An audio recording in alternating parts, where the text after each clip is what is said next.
You know what it is. I'm Parlay Hunter, You know, Life of D Green here, man. and this is Bro Bets. We have another special episode um, in wake of the recent Jonathan Taylor news going on in Indianapolis. Dre and I felt like it was special. It would be special, and we should make a special to talk about the deterioration of the running back position and how these men are being treated. And we have a popular segment on our podcast called the NFL Modern Day Slavery. And obviously, Dre, I'll let you go from here and, talk about what we are about to talk about. And, basically what we see as viewers watching men and often black men and darker skinned men get treated worse and worse in the NFL. And then how we see it and how we perceive it and how we want to see the NFL move forward.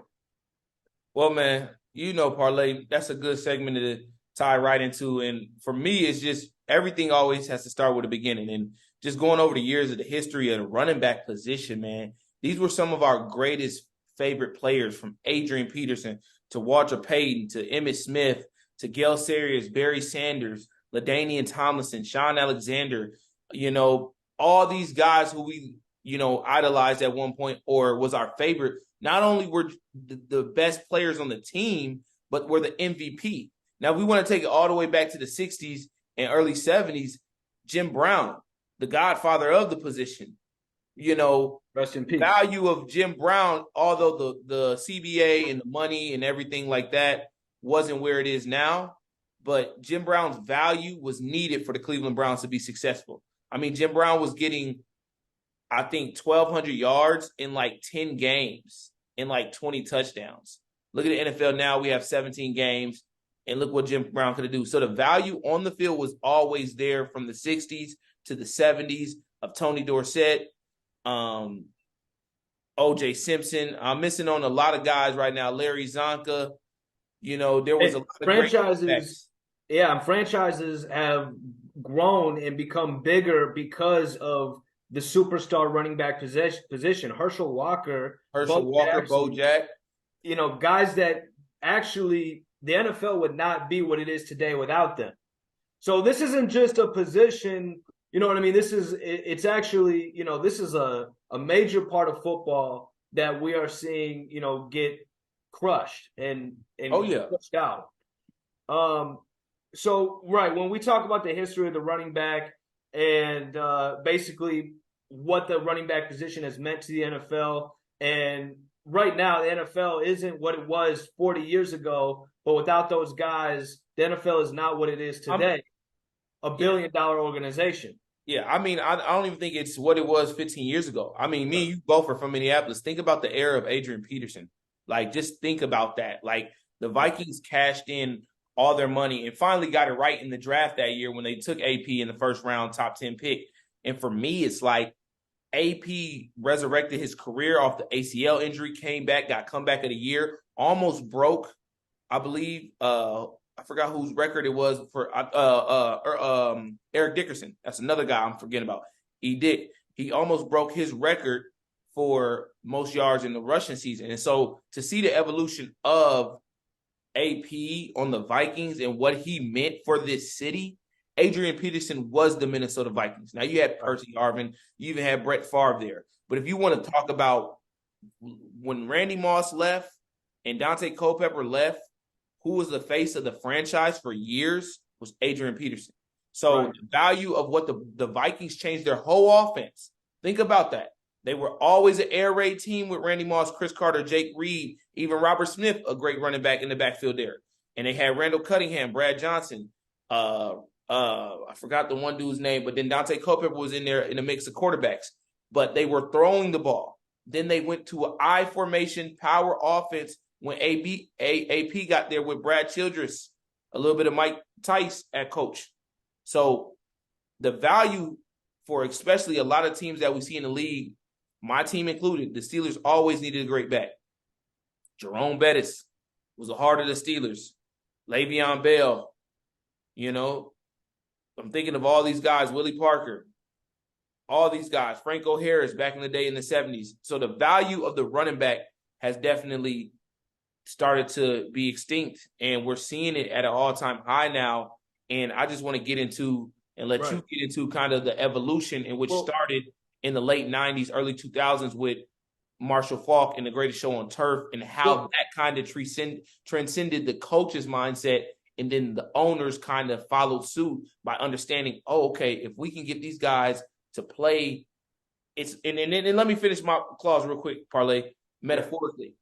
If I can get more value out of this guy for a little less on the front end of money, we'll take that. What is it compared to? In slavery, slaves were told to do everything for nothing. Right. I'm glad you went there. That's metaphorically the same thing these owners begin to see when guys like Marshall Faulk came out and guys like LaDainian Tomlinson start being very elusive, not only in the run game, but in the pass game. Yeah. Then we got guys, and that's where we got the term shifty running back. And we got two-headed monster. Darren Sproles. Brian Westbrook was another great one for the Eagles. Like we if you think about all these running backs and what type of guy it was, you had your guys that were power backs. You had your guys that were solidified 3-down backs, like they would say. And then you had your shifty guys that were more elusive in the open field and just would catch the ball. You had Mike Allstat. Mike Allstat wasn't no, receiving running back. He was a power eye guy.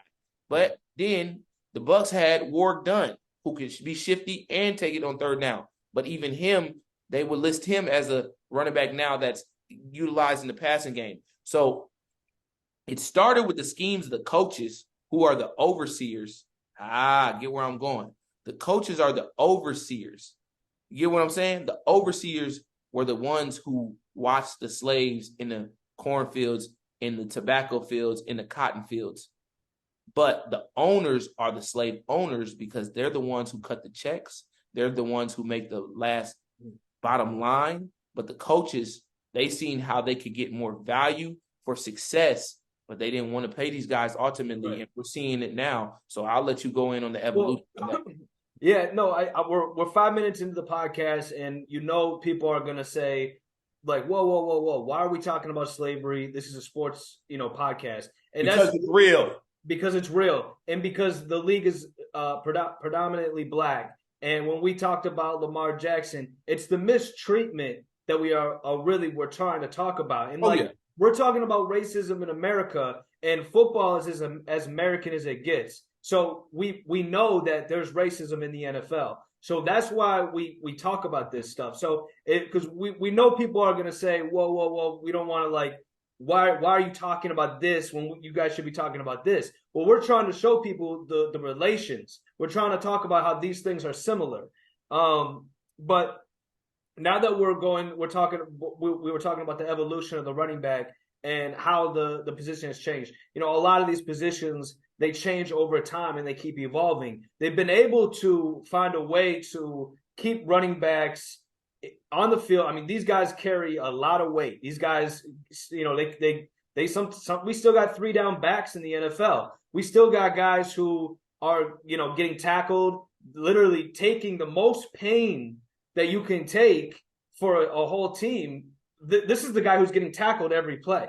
This is the guy who's getting tackled by 10 guys 3 times in a row. So this is a position that, I mean, it's brutal. And so we have to talk about, how they've been forced to basically take on all this pain over the years and then slowly get paid less and less and less. Eventually, it's starting to get to a point where they're probably going to be the minimum's going to be like, they're trying to, I feel like, do 1 year and done, 300,000 and, just kick them to the curb. It's a very short lifespan in the NFL. If you're a great player, you have 10 years. Most people work on a job for, in a business for 30, 40, 50 years, and then they retire. So, and not everybody gets to, go and start working for, a broadcasting team or whatever. They have to find a new way to make income. So this is starting to become more and more harder and harder on the running back, and how so as it goes forward, how do you see the position evolve? What do you see that happens next for the position itself?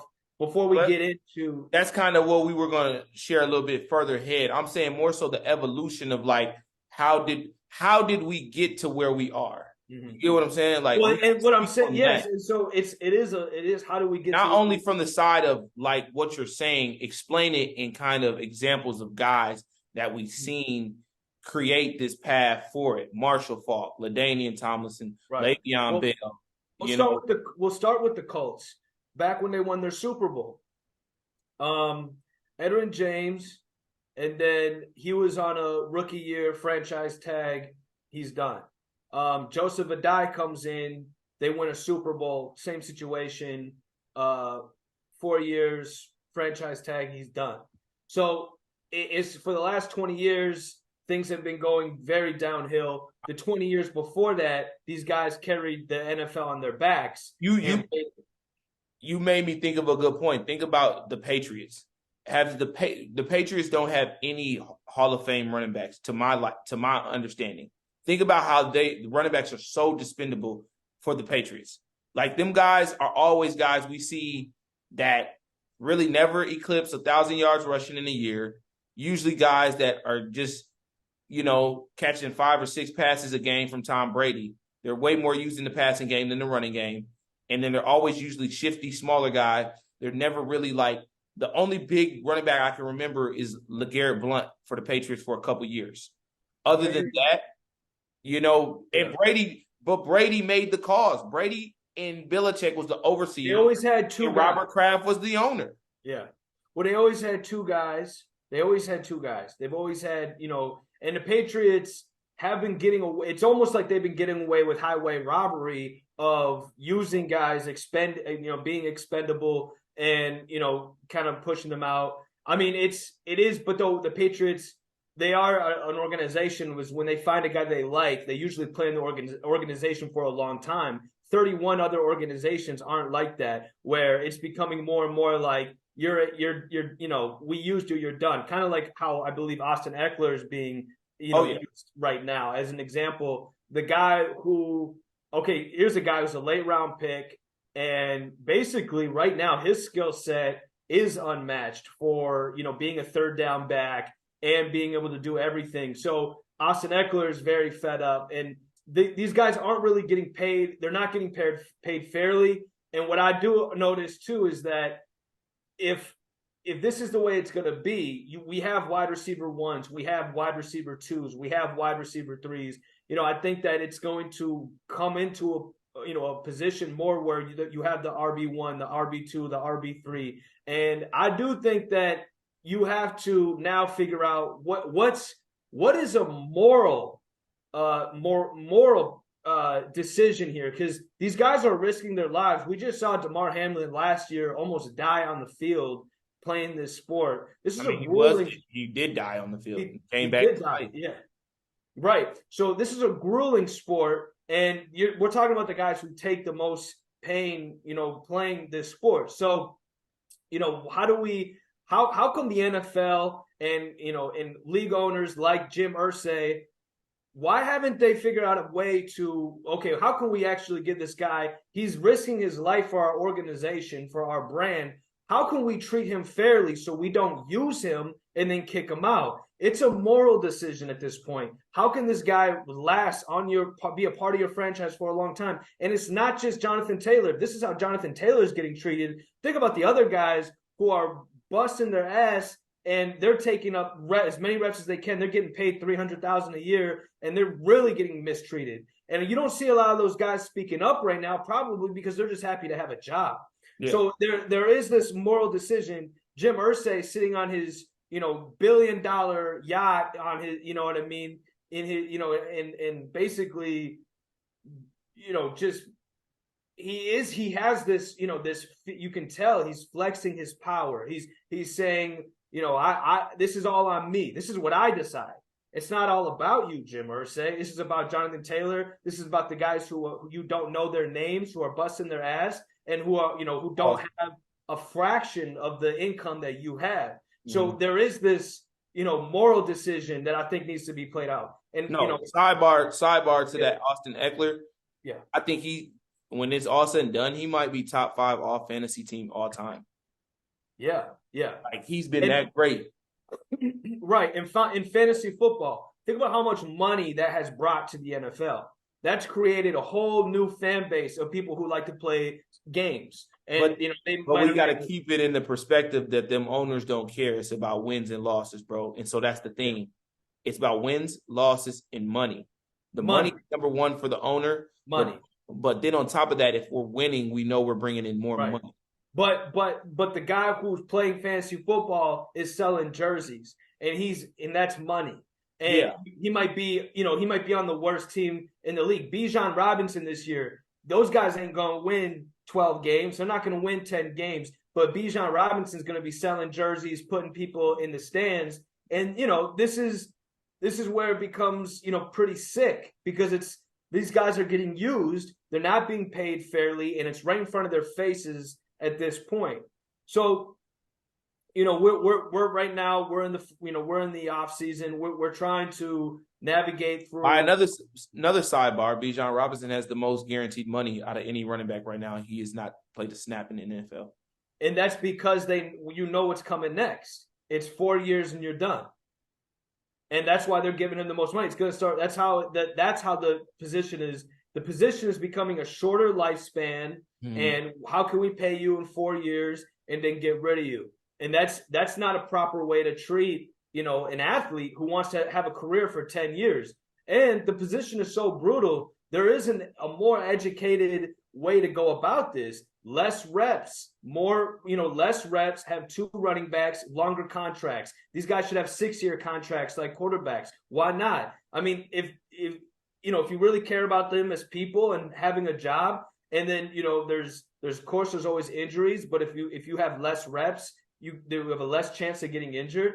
I mean, there's not enough security for these guys, and this has been a problem in the NFL for decades and decades and decades because of the mental health problems, the people that come out of the league, and the NFL doesn't speak on that enough. Where these guys develop CTE and they don't have health insurance, and the NFL stopped paying for their health insurance after they left the league. So that's a great pivot to segue into the value of the money versus the realities, and kind of what you're saying with let's begin with that, the NFLPA versus the NFL owners. I believe the NFLPA they've done a great job in the last 15 years to build back those benefits for players' retirement. They see the Vincent Jacksons of the world, the Junior Seau's, the Antonio Browns, and they see what the CTE is doing. Not only to that, they also see players committing suicide, players living off of painkillers. Brett Favre, been known to do that, things like that. So I know the value of the NFLPA is trying to do better by that. Let me get into the numbers real quick of some of this stuff, bro, so we can continue to move at a great pace of this. But this has been thus far probably another great conversation, bro. Not trying to cut off everything. I'm just making sure that we can give the statistics too, because I know our fans watch and they want to know kind of what are we talking about. We're saying a lot of things from a perspective of 2 guys that love football and do a podcast show. But what are you guys talking about? Come with some factuals by it. So right now, as I'm looking, bro, Derrick Henry is getting $16 million right now. So this is yearly salary. He's getting $16 million this year. The next running back is Nick Chubb at 14.8. Can I say one thing about Derrick Henry before you move on to Nick Chubb? Oh. Derrick Henry just said, remove the position completely. And I don't disagree with him. You create a new running back position that is more based upon a longer career. But that's my opinion. Go on. Got you. Yeah, I'm not going to stay on none of these, talking about these running backs. I'm about to compare it to the other positions offensively. Saquon, 10 million. We've seen that. He signed the tender. So did Tony Pollard. He's the next one at 10 million. Josh Jacobs, the best running back listed in the whole league this year from top 100 by the players, voted by the players. He's at 10 million this year. James Conner at 9 million. Austin Eckler at 9 million. Joe Mixon at 8.4. Aaron Jones at 8 million. Kamara at 7.9. Cordell Patterson, who was a receiver at first, but then did so well running back wise, they moved his position, and he's at 5 million. Then Jonathan Taylor, who's arguably top 2 running backs 2 years ago, is getting 5 million. I'll stop it there. Now you want to go and look at the first 5 top receivers in the league. You have Tyreek Hill this year's making $30 million. Wow. You have Devontae Adams making $28 million. Cooper Kupp making 26.7, AJ Brown making 25 million, Stephon Diggs making 24. I'm not even going to go on with the entire rest of that list. Then we're going to go look at offensive tackles. Laramie Tunsil. I'm not saying that these guys aren't valuable either, but the running back is just as valuable in my eyes to the success because it's still the glue of all of these people being success. What do we always say when we play Madden? You don't have a running game, you won't be great. And that's in real life too. That's in real life. Team that doesn't have a running game, they will never win a Super Bowl. Mark my words. I put out this is a bro bets hot take right now. I'll put all my money in my bank account right now. Yeah. And before anybody says anything, every great passing team that won a Super Bowl, they were running that ball in that game. Go check the stats. Pacheco was, could have won the Super Bowl MVP. He was balling so hard in the Super Bowl. Yes, you got to have a run game to be successful. Laramie Tunsil, $25 million this year. Andrew Thomas for the Giants, 23.5. Trent Williams, 23. David Bakhtiari, 23. Now let's go look at quarterbacks real quick. This is where it's very absurd, but we understand the quarterback is the number one position. But running back can arguably be the second most important position on an offense, but after the quarterback. But look at this, bro. Justin Herbert just signed his deal, $52.5 million a year. Lamar, $52 million. Jalen Hurts, $51. Not saying that these guys don't deserve it. Russell Wilson, 48.5. Kyler Murray, 46. Deshaun Watson, 46. Pat Mahomes, 45. Josh Allen, 43. Dak, 40. Matthew Stafford, 40. Daniel Jones, 40. Derek Carr, 37.5. 1/10. 1/10. The running backs are getting paid 1/10 the amount of quarterbacks. I don't need to say more. I don't need to go in on the defensive side. We're talking about the offensive side. So if we're talking about what is value, man, compared to that, we're not even talking dollars and pennies, bro. We're talking the haves and the have-nots. We're talking about what do they call it? Trust fund babies versus babies on welfare. That's what we're talking about. Like, it's sad, bro. How do you expect these guys to want to come in and produce and play for you? We're talking about value them into a third of what these guys are making. Yes, and we're talking about like the best of the best. Think about the second string and the third string guys. They're not making millions. They're making hundreds of thousands, and then they're out of a job. You know what I mean? It's not, even if you are making 100,000, 300,000, they only have a 3-year lifespan. So after that, they're making a third of that, or a fourth of that, or a fifth of that. I mean, and it's hard for, I think, people to, when we're talking about so much money, it's hard for people to understand that we're trying to fight for a smaller guy here, and they think, they hear millions, and people go over their head. But these lifespans they're being treated like it's shorter and shorter and shorter, and the running backs themselves, they're not, you know what I mean? They're trying to play more. They're trying to sacrifice their body because they know they need the money. And so they're playing till the 30. They play till the 35 if they could. And so it is starting to become this mistreatment, this mishandle, because the teams know, the franchises know it's in their best interest to use guys for a couple years and throw them out. They know that. Running backs don't hold any weight in this court. They don't get to wave their wand and make it their way. So it's mistreatment, and it is something that the Players Association should be fighting right now. And there should be strikes, because this is a mistreatment in front of our eyes. We could change this. We could put in a new clause. We could change the position all around. We could, you know what I mean? We could talk to guys. We could talk to coaches. We could talk to offensive coordinators. But they all know, and they all answer to somebody higher than them. All the coaches answer to somebody, and they answer to the guy who owns the team. And they all know that they're going to keep their mouth shut until, because that's what the owners want. And so what does that sound like to you? It sounds like modern day slavery. You know what I'm saying? And I'm going to say that because, am I right? Coming from a white man. From a white man.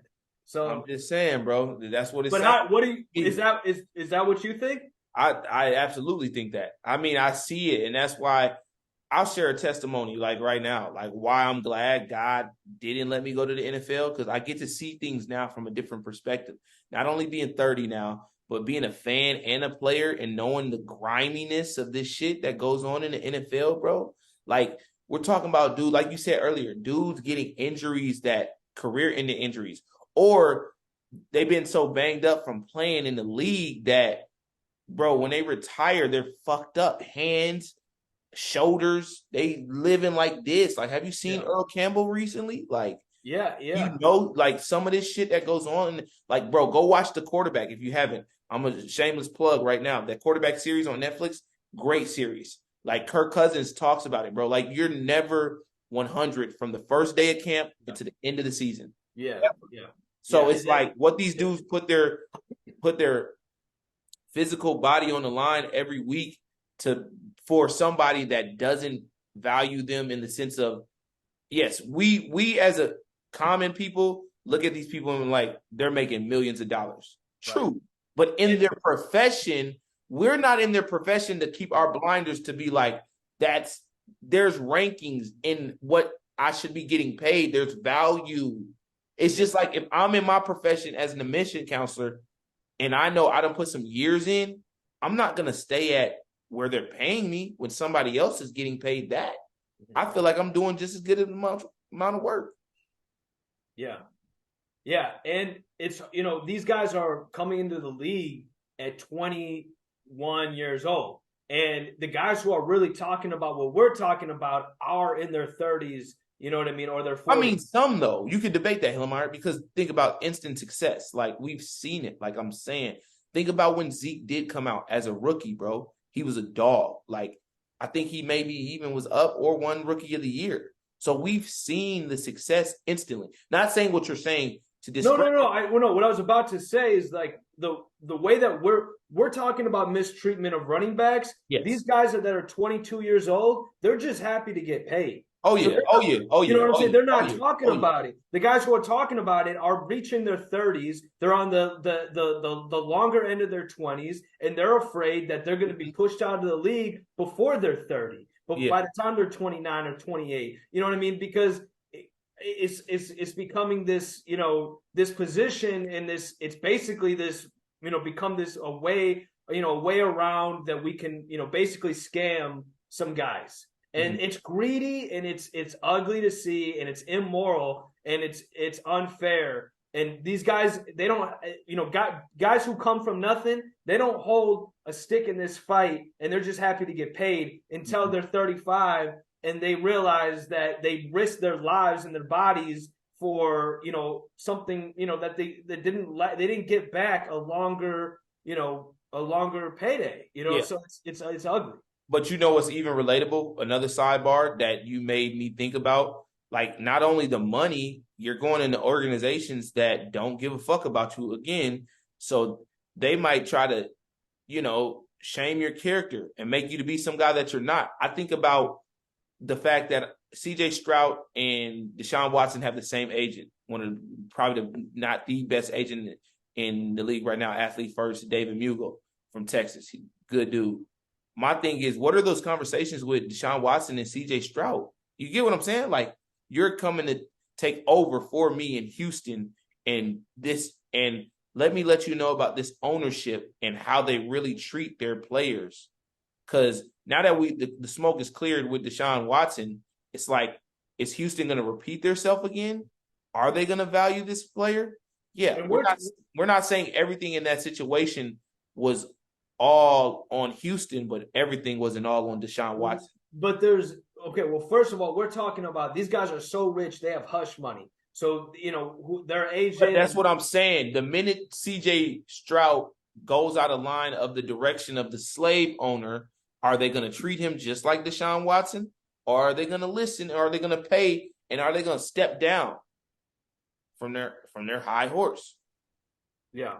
And I mean, you look at Ben Roethlisberger, who was found, he raped somebody, and it's like people forget about that, but they're gonna hold this over Deshaun's head, and it can't be.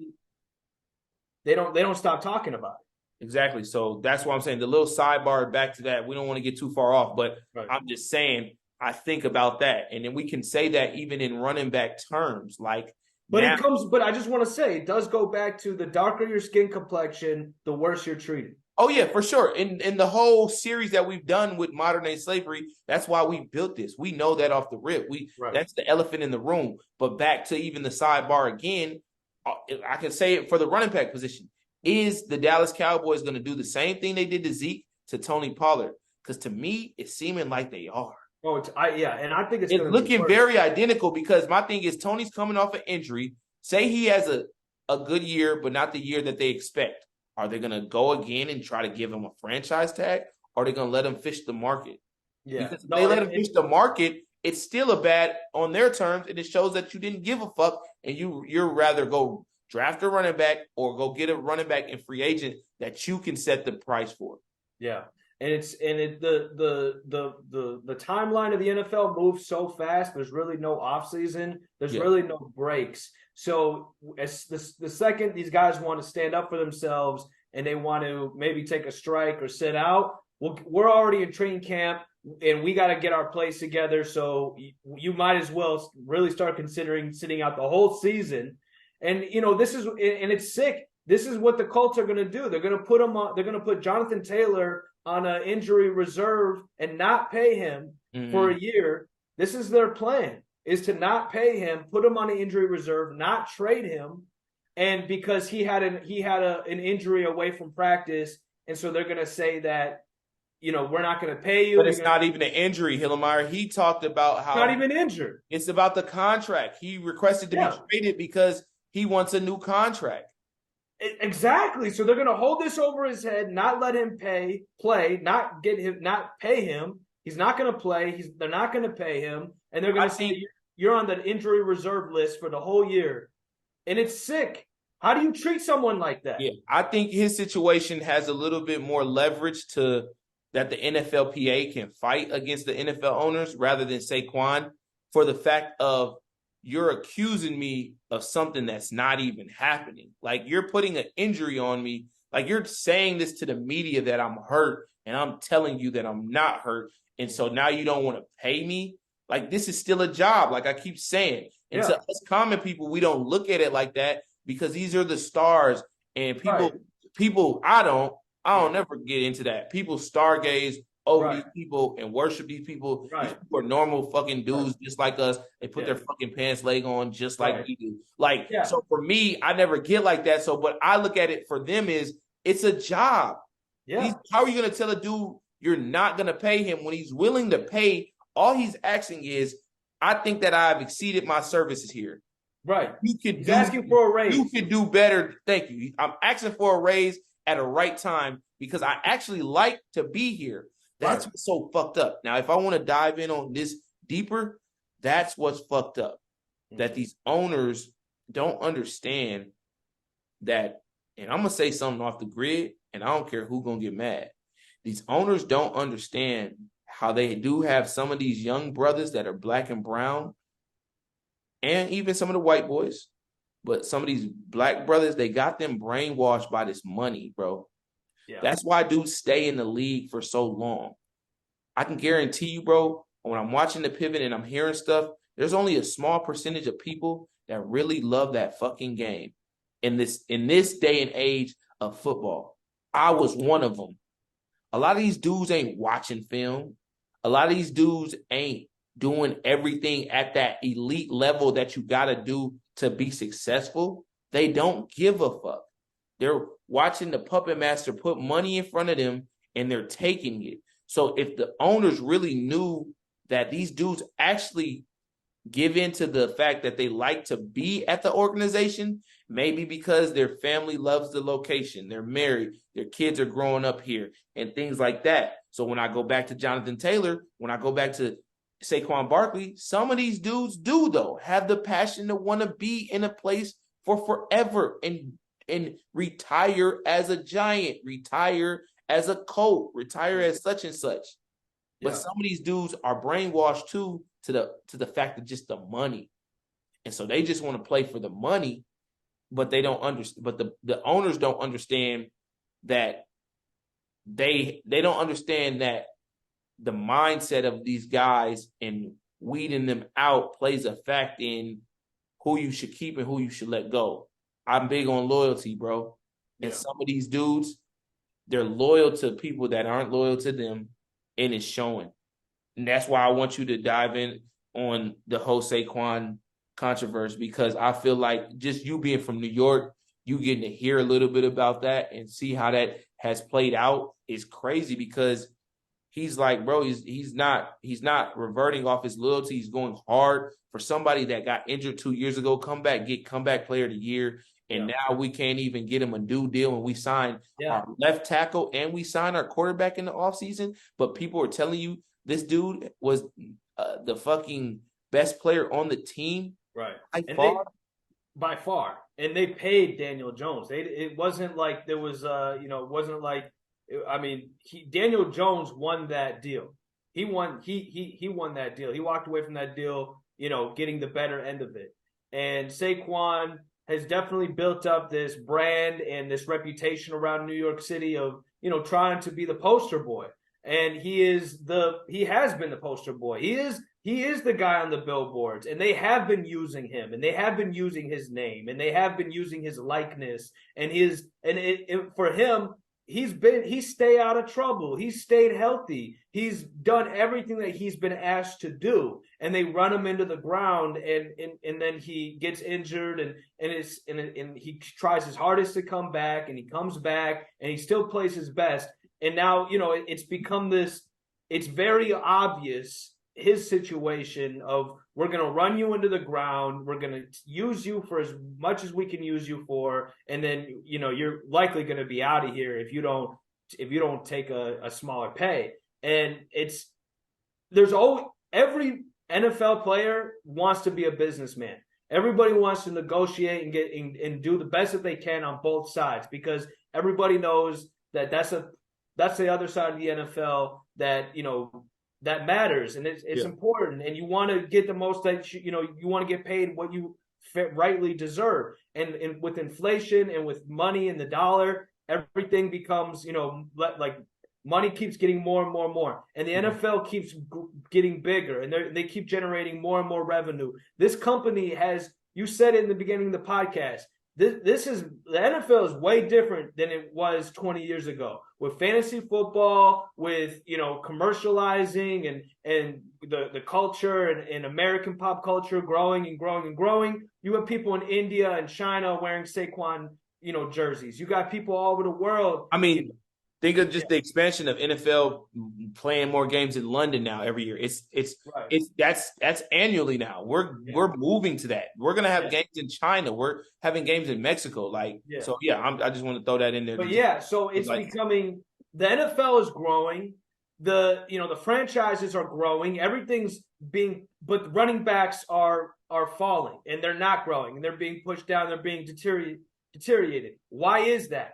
It's because the owners and the franchise owners, they're purposely pushing them down for their own self-greed. So it becomes this immoral situation, I believe, that we're talking about. And with Saquon, it's the same thing. It's immoral. And you have to figure out a way to treat these guys better. And if that means, changing the position around so that these guys can have longer contracts, then that's what they did for quarterbacks. So why wouldn't you do it for your running backs? It's because they're just waiting until it becomes, where they either have to, or the position gets, is gone, or these guys just keep playing for less and less money. But right now we are in the middle of it, and these guys are suffering. And we are only talking about the guys who are stars because we know their names. There's second string guys, there's third string guys that are getting it 10 times worse than the guys that we're talking about. So it's I mean, that's where I would just leave it at that.